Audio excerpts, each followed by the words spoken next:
Capítulo 7. Jesus e os mestres da lei. E ajuntaram-se a ele os fariseus e alguns dos escribas que tinham vindo de Jerusalém. E, vendo que alguns dos seus discípulos comiam pão com as mãos impuras, isto é, por lavar, os repreendiam. Porque os fariseus e todos os judeus, conservando a tradição dos antigos, não comem sem lavar as mãos muitas vezes. E, quando voltam do mercado, senão e muitas outras coisas há que receberam para observar como lavar os copos e os jarros e os vasos de metal e as camas. Depois perguntaram-lhe os fariseus e os escribas: por que não andam os teus discípulos conforme a tradição dos antigos, mas comem o pão com as mãos por lavar? E ele, respondendo, disse-lhes: bem profetizou Isaías acerca de vós, hipócritas, como está escrito: este povo honra-me com os lábios, mas o seu coração está longe de mim. Em vão, porém, me honram, ensinando doutrinas que são mandamentos de homens. Porque, deixando o mandamento de Deus, retendes a tradição dos homens, como o lavar dos jarros e dos copos, e fazeis muitas outras coisas semelhantes a estas. E dizia-lhes: bem invalidais o mandamento de Deus para guardardes a vossa tradição. Porque Moisés disse: honra teu pai e tua mãe, e quem maldisser ou o pai ou a mãe, que morra a morte. Vós, porém, dizeis: se um homem disser ao pai ou à mãe: aquilo que poderias aproveitar de mim é corbã, isto é, oferta ao Senhor. Nada mais lhe deixais fazer por seu pai ou por sua mãe, invalidando assim a palavra de Deus pela vossa tradição, que vós ordenastes. E muitas coisas fazeis semelhantes a estas. E chamando a si toda a multidão, disse-lhes: ouvi-me vós todos e compreendei. Não há fora do homem que entrando nele o possa contaminar, mas o que sai dele, isso é que contamina o homem. Se alguém tem ouvidos para ouvir, ouça. Depois, quando deixou a multidão e entrou em casa, os seus discípulos o interrogavam acerca desta parábola. E ele disse-lhes: assim também vós estáis sem entendimento? Não compreendeis que tudo o que de fora entra no homem não o pode contaminar, porque não entra no seu coração, mas no ventre, e é lançado fora no esgoto, tornando puras todas as comidas? E dizia: o que sai do homem, isso contamina o homem, porque do interior do coração dos homens saem os maus pensamentos, os adúlteros, as fornicações, os homicídios, os furtos, a avareza, as maldades, o engano, a dissolução, a inveja, a blasfêmia, a soberba, a loucura. Todos estes males procedem de dentro e contaminam o homem. Uma gentia manifesta sua fé. E, levantando-se dali, foi para os termos de Tiro e de Sidom, e entrando numa casa não queria que alguém o soubesse, mas não pôde esconder-se, porque uma mulher cuja filha tinha um espírito imundo, ouvindo falar dele, foi e lançou-se aos seus pés. E esta mulher era grega, Ciro-fenícia, de nação, e rogava-lhe que expulsasse de sua filha o demônio. Mas Jesus disse-lhe: deixa primeiro saciar os filhos, porque não convém tomar o pão dos filhos e lançá-lo aos cachorrinhos. Ela, porém, respondeu e disse-lhe: sim, Senhor, mas também os cachorrinhos comem debaixo da mesa as migalhas dos filhos. Então ele disse-lhe: por essa palavra vai, o demônio já saiu de tua filha. E, indo ela para sua casa, achou a filha deitada sobre a cama e que o demônio já tinha saído. A cura de um surdo gago.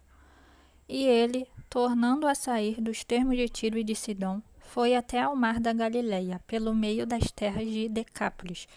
E trouxeram-lhe um surdo, que falava dificilmente, e rogaram-lhe que pusesse a mão sobre ele. E, tirando-o à parte de entre a multidão, pôs-lhe os dedos nos ouvidos, e cuspindo tocou-lhe na língua. E, levantando os olhos ao céu, suspirou e disse: Efatá, isto é, abre-te. E logo se abriram seus ouvidos, e a prisão da língua se desfez, e falava perfeitamente. E ordenou-lhes que a ninguém o dissessem, mas quanto mais lhos proibia, tanto mais o divulgavam. E, admirando-se sobremaneira, diziam: tudo faz bem, faz ouvir os surdos e falar os mudos. Capítulo 8. Nova multiplicação dos pães. Naqueles dias, havendo uma grande multidão, e não tendo o que comer, Jesus chamou a si os seus discípulos e disse-lhes: tenho compaixão da multidão, porque há já 3 dias que estão comigo e não tenho o que comer. E se os deixar ir em jejum para suas casas, desfalecerão no caminho, porque alguns deles vieram de longe. E os seus discípulos responderam-lhe: de onde poderá alguém satisfazê-los de pão aqui no deserto? E perguntou-lhes: quantos pães tendes? E disseram-lhe: 7. E ordenou à multidão que se assentasse no chão. E tomando os 7 pães e tendo dado graça, partiu-os e deu-os aos seus discípulos para que os pusessem diante deles. E puseram-nos diante da multidão. Tinham também alguns peixinhos, e tendo dado graças, ordenou que também lhos pusessem diante. E comeram e saciaram-se, e dos pedaços que sobejaram, levantaram 7 cestos. E os que comeram eram quase 4.000. E despediu-os. E entrando logo no barco com os seus discípulos, foi para as partes de Dalmanuta. Os fariseus querem um sinal. E saíram os fariseus e começaram a disputar com ele, pedindo-lhe para o tentarem um sinal do céu. E suspirando profundamente em seu espírito, disse: por que pede esta geração um sinal? Em verdade vos digo que a esta geração não se dará sinal algum. E deixando-os, tornou a entrar no barco e foi para o outro lado. O perigo das más influências. E eles se esqueceram de levar pão, e no barco não tinham consigo senão um pão. E ordenou-lhes, dizendo: olhai, guardai-vos do fermento dos fariseus e do fermento de Herodes. E arrazoavam entre si, dizendo: é porque não temos pão. E Jesus, conhecendo isto, disse-lhes: para que arrazoais que não tendes pão? Não considerastes nem compreendestes ainda? Tendes ainda o vosso coração endurecido? Tendo olhos não vedes, e tendo ouvido não ouvis, e não vos lembrais? Quando parti os 5 pães entre os 5.000, quantos cestos cheios de pedaços levantastes? Disseram-lhe: 12. E quando parti os 7 entre os 4.000, quantos cestos cheios de pedaços levantastes? E disseram-lhe: 7. E ele lhes disse: como não entendeis ainda? Um cego em Betsaida é curado. E chegou a Betsaida e trouxeram-lhe um cego, e rogaram-lhe que o tocasse. E tomando o cego pela mão, levou-o para fora da aldeia. E cuspindo-lhe nos olhos e impondo-lhe as mãos, perguntou-lhe se via alguma coisa. E, levantando ele os olhos, disse: vejo os homens, pois os vejo como árvores que andam. Depois disto, tomou a pôr-lhe as mãos sobre os olhos, e o fez olhar para cima. E ele ficou restaurado, e viu a todos claramente. E mandou-o para sua casa, dizendo: nem entres na aldeia, nem o digas a ninguém na aldeia. Pedro confessa Jesus como o Messias. E saiu Jesus e os seus discípulos para as aldeias de Cesareia de Filipe. E no caminho perguntou aos seus discípulos, dizendo: quem dizem os homens que eu sou? E eles responderam: João o Batista, e outros Elias, mas outros um dos profetas. E ele lhes disse: mas vós, quem dizeis que eu sou? E respondendo Pedro lhe disse: tu és o Cristo. E admoestou-os para que a ninguém dissessem aquilo dele. Jesus anuncia a sua paixão. E começou a ensinar-lhes que importava que o Filho do Homem padecesse muito e que fosse rejeitado pelos anciãos e principais sacerdotes e pelos escribas, e que fosse morto, mas que depois de 3 dias ressuscitaria. E dizia abertamente estas palavras, e Pedro tomou a parte e começou a repreendê-lo. Mas ele, virando-se, olhando para os seus discípulos, repreendeu a Pedro, dizendo: retira-te de diante de mim, Satanás, porque não compreendes as coisas que são de Deus, mas as que são dos homens. E chamando a si a multidão com os seus discípulos, disse-lhes: Se alguém quiser vir após mim, negue-se a si mesmo e tome a sua cruz e siga-me. Porque qualquer que quiser salvar a sua vida, perdê-la-á. Mas qualquer que perder a sua vida por amor de mim e do Evangelho, esse a salvará. Pois que aproveitaria o homem ganhar todo o mundo e perder a sua alma? Ou que daria o homem pelo resgate da sua alma? Porquanto qualquer que entre esta geração adúltera e pecadora se envergonhar de mim e das minhas palavras, também o Filho do Homem se envergonhará dele, quando vier na glória de seu Pai, com os santos anjos.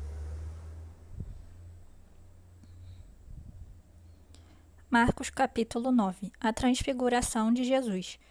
Dizia-lhes também: Em verdade vos digo que dos que aqui estão, alguns há que não provarão a morte sem que vejam chegado o reino de Deus com poder.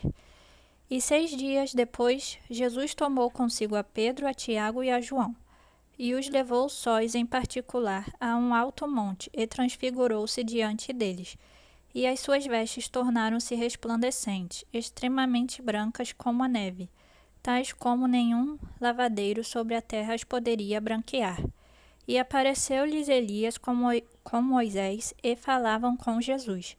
E Pedro, tomando a palavra, disse a Jesus: Mestre, é bom que estejamos aqui, e façamos 3 cabanas, uma para ti, outra para Moisés e outra para Elias, pois não sabia o que dizia, porque estavam assombrados. E desceu uma nuvem que os cobriu com a sua sombra, e saiu da nuvem uma voz que dizia: Este é o meu filho amado, a ele ouvi. E subitamente, tendo olhado em redor, ninguém mais viram senão só Jesus com eles. E descendo eles do monte, ordenou-lhes que a ninguém contassem o que tinham visto, até que o Filho do Homem ressuscitasse dentre os mortos. E eles retiveram caso entre si, perguntando uns aos outros que seria aquilo, ressuscitar dentre os mortos.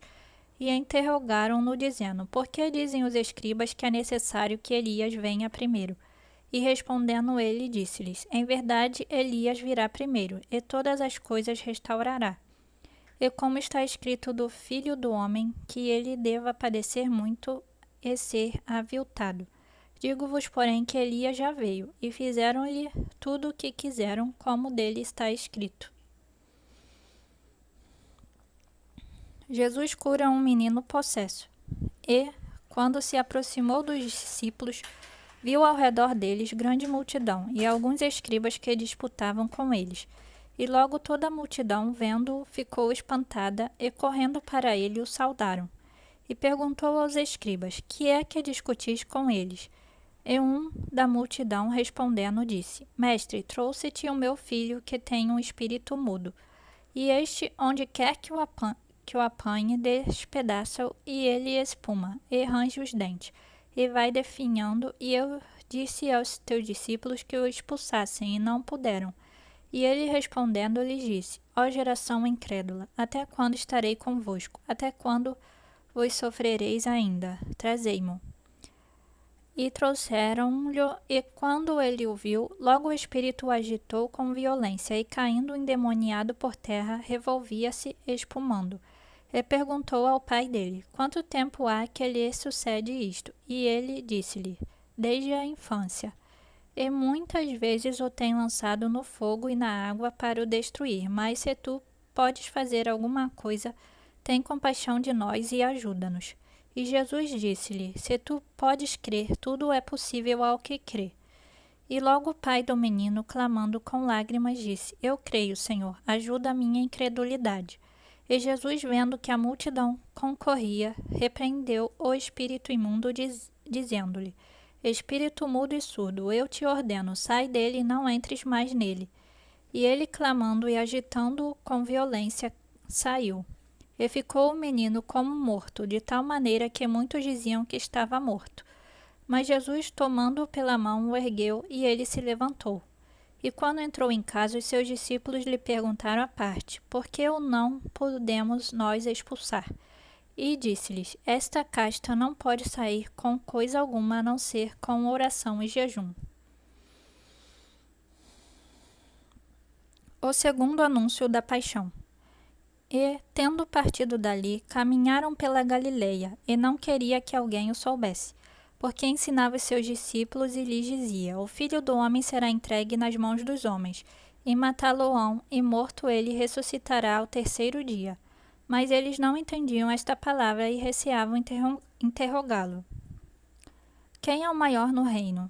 E chegou a Cafarnaum, e entrando em casa perguntou-lhes: Que estáveis discutindo entre vós pelo caminho? Mas eles calaram-se, porque pelo caminho tinham disputado entre si qual era o maior. E ele, assentando-se, chamou os 12 e disse-lhes: Se alguém quiser ser o primeiro, será o derradeiro de todos e o servo de todos.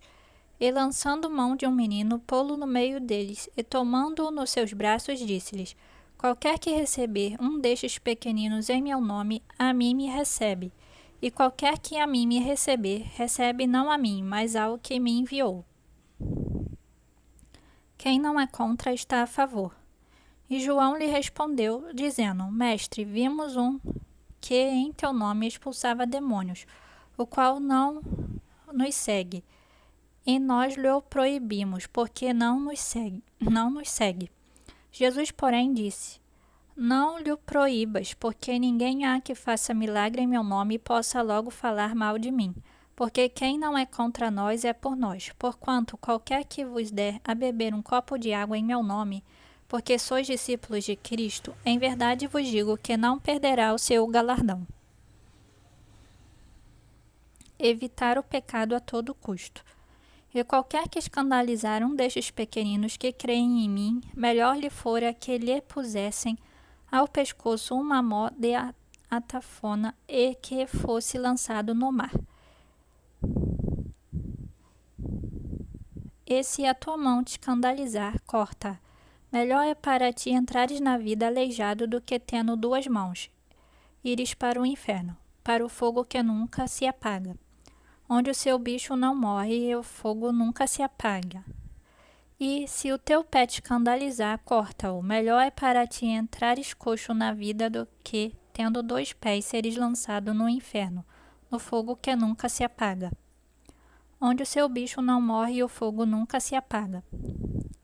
E se o teu olho te escandalizar, lança-o fora. Melhor é para ti entrares no reino de Deus com um só olho do que, tendo 2 olhos, seres lançado no fogo do inferno, onde o seu bicho não morre e o fogo nunca se apaga. Os cristãos são o sal da terra, porque cada um será salgado com fogo, e cada sacrifício será salgado com sal. Bom é o sal, mas se o sal se tornar insípido, com que o temperareis? Tende sal em vós mesmos, e paz uns com os outros.